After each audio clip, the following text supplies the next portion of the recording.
দেখতে দেখতে কতটা সময় চলে গেল। ঢাকার শহর থেকে এখন অন্য এক জেলায়। হ্যালো এভরিওয়ান, আসসালামু আলাইকুম। সবাই কেমন আছেন?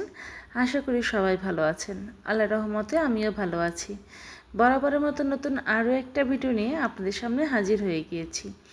আশা করি আমার আজকের ভিডিওটা আপনাদের ভালো লাগবে। যেহেতু আমার মাস্টার্সের টেস্ট পরীক্ষা শুরু হয়ে গিয়েছে, তো আজকে খুব সকাল সকাল কিন্তু ঘুম থেকে উঠে তারপরে পরীক্ষা হলে চলে গিয়েছিলাম। তো যাই হোক না কেন, আমার কলেজটা কিন্তু অনেক বেশি সুন্দর। কোনো এক সময় খুব ভালোভাবে আপনাদের সাথে ভিডিওতে আমার কলেজটা শেয়ার করব। তো যাই হোক, এই যে ভবনটা দেখছেন, এই ভবনে আমার পরীক্ষা, আর এই যে বিশাল মাঠ কলেজের। তো যাই হোক, চলে এসেছি।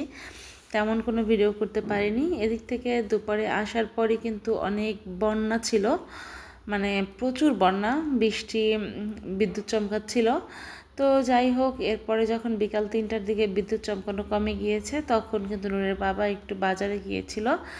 আর বাজারে আজকে গিয়ে দেখে যে শুধুমাত্র ট্যাংরা মাছ ভরা বাজারে। তো যাই হোক, নূরের বাবা এখানে আসার সময় কিন্তু ট্যাংরা মাছ, শলা চিংড়ি মাছ, তারপরে হলো গাগরা মাছ, আর এটা হলো পুঁটি মাছ, এই মাছগুলো নিয়ে আসছে।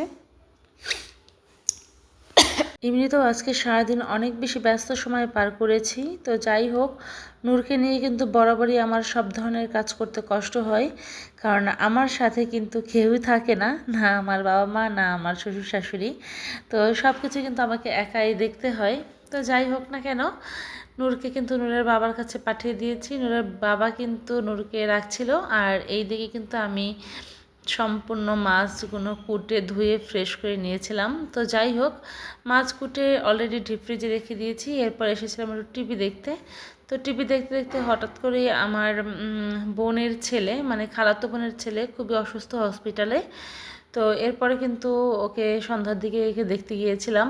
তো ওখান থেকে দেখে বাসায় চলে এসেছি। তো আসার সময় কিন্তু ওই জন্য একটা ক্রাম কিনবো, তার জন্য দোকানেও গিয়েছিলাম, গিয়ে দিদি দোকানটা বন্ধ, তো কিনতে পারিনি। তো যাই হোক, এরপরে কিন্তু রাতে এসেছি, আর বাইরে প্রচুর বন্যা, মানে বন্যার এত পরিমাণ বাতাস, নূর খুব বেশি ভয় পাচ্ছিল, আর আমিও খুব বেশি ভয় পাচ্ছিলাম। আমি বিদ্যুৎ চমকানো দেখলে এমনিতেই ভয় করে আমার। তো যাই হোক না কেন, নূরের বাবা বলছিল বৃষ্টির মাঝে কিন্তু একটু চা হলে অনেক বেশি ভালো হয়। তো আমি কিন্তু নূরের বাবা আর আমার নিজের জন্য, দুজনের জন্য 2 কাপ চা তৈরি করে নিয়েছিলাম। ভিডিওর মাঝে ছোট্ট করে একটু কথা বলি, আপনারা অনেকেই আমার ভিডিও দেখেন কিন্তু আমার চ্যানেলটা সাবস্ক্রাইব করেন না, আমার ভিডিওতে লাইক কমেন্টস শেয়ার করেন না। আশা করি আমার ভিডিওটা যদি আপনাদের ভালো লেগে যায়, অবশ্যই আমার চ্যানেলটা সাবস্ক্রাইব করবেন, লাইক কমেন্ট করে শেয়ার করে দিবেন। তো যাই হোক, এদিকে দেখেন কত বিদ্যুৎ চমকাচ্ছিল, আর আমরা কিন্তু চাটা ওভাবে বানিয়ে নিয়েছিলাম। দুধটা যেহেতু একটু জাল বেশি করতে হয়, তাই আমি চুলার পাশে দিয়ে এই সাইডে চলে এসেছি। দেখেন আমার ব্যালকনির অবস্থা, দোলনাটা পুরোটাই ভিজে গিয়েছে, আর এইদিকে আমার গাছগুলো কিন্তু বৃষ্টির পানিতে মনে হচ্ছে সতেজ হয়ে গিয়েছে।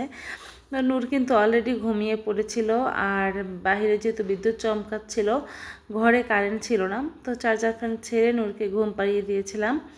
নূর ঘুমাচ্ছিল, আর এইদিকে কিন্তু আমরা দুজন বসে চাও খেয়ে নিয়েছিলাম অলরেডি। তো যাই হোক না কেন, এরপরে কিন্তু খুব লম্বা ঘুম দিয়ে সকালে আমরা ঘুম থেকে উঠে পড়েছি। আর এই যে আমার অবস্থা, আমি কিন্তু খুব সকাল সকাল ঘুম থেকে আজকে উঠে পড়েছিলাম। নূর কিন্তু শলা চিংড়ি মাছটা অনেক বেশি পছন্দ করে, যেমন নূর পছন্দ করে তেমনি আমিও পছন্দ করি, আর নূরের বাবাও খুব পছন্দ করে। তো যাই হোক না কেন, আজকে ভাবলাম যে যেহেতু বাইরে একটু হালকা বৃষ্টি মেঘলা, তো আজকে শলা চিংড়ি মাছ ভাজি করব। তো যেই ভাবা সেই কাজ, নূরকে বসিয়ে রেখেছি নূরের বাবার কাছে, আর আমি কিন্তু এই সাইডে চলে এসেছিলাম নূর আর আমাদের জন্য দুপুরে রান্নাটা কমপ্লিট করে নেব অলরেডি।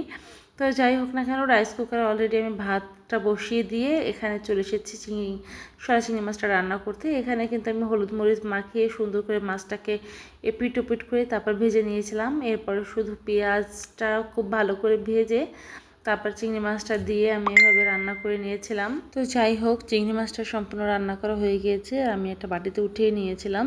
এরপর কিন্তু আমি যে চিচিঙ্গারা চিংড়ি মাছ দিয়ে তারপর হালকা ঝোল রান্না করব আজকে, যেহেতু একটা ভাজি তরকারি আর একটা ঝোল তরকারি না হলে কিন্তু দুপুরে খাওয়াটা হয় না।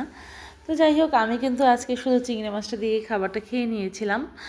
তো এভাবে কিন্তু খুব সুন্দর করে আমি রান্নাবান্নাটা অলরেডি সেরে নিয়েছি। দুপুরে খাওয়া দাওয়াটাও কমপ্লিট করে নিয়েছিলাম অফ ক্যামেরায়, সেটা আপনাদের সাথে আর শেয়ার না করি।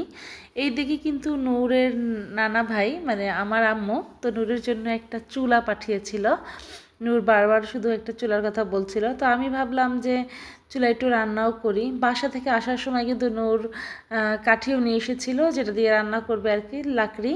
তো ছোটো ছোটো কাঠিগুলো নিয়ে এসেছিলো শুকনো শুকনো, তো ওটা দিয়ে আমি আজকে ভাবলাম নূরকে চুলায় একটু ডিম সিদ্ধ করে দেই। তো কোয়েল পাখির ডিম সেটা খুব সুন্দর করে কিন্তু আমি এখানে সেদ্ধ করতে দিয়ে দিয়েছিলাম, আর অলরেডি সেটা সেদ্ধও হয়ে গিয়েছে। যাই হোক না কেন, আজকের ভিডিওটা ছিল আমার এই পর্যন্তই। জানি না আমার ভিডিও আপনাদের কাছে কেমন লেগেছে। যদি ভালো লেগেছে অবশ্যই লাইক কমেন্ট শেয়ার করে আমার পাশে থেকে যাবেন। ধন্যবাদ।